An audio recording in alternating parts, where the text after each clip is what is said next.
For all the devastation US weapons have caused in Gaza, in the context of the US war industry, they're a drop in the ocean.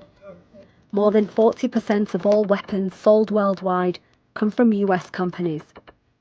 That trade is dominated by the so-called Big Five US firms, which are also the 5 largest in the world. Since the start of the conflicts in Gaza and Ukraine, their revenues have soared, but selling weapons overseas is only part of their business.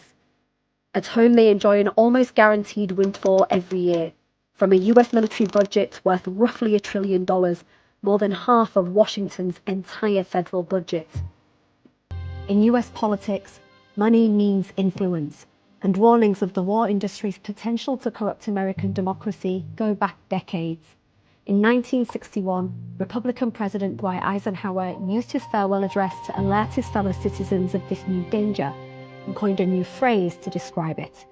We must guard against the acquisition of unwarranted influence, whether sought or unsought, by the military-industrial complex.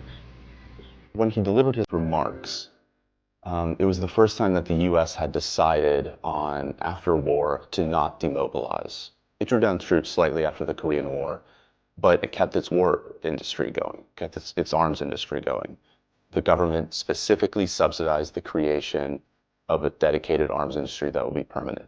So Eisenhower's concern was that the country's war machine would effectively become sentient and realize that their existence and their growth depends on war and wartime levels of military spending, and that they would fight and manipulate the political system, the social system, the economy to achieve those ends.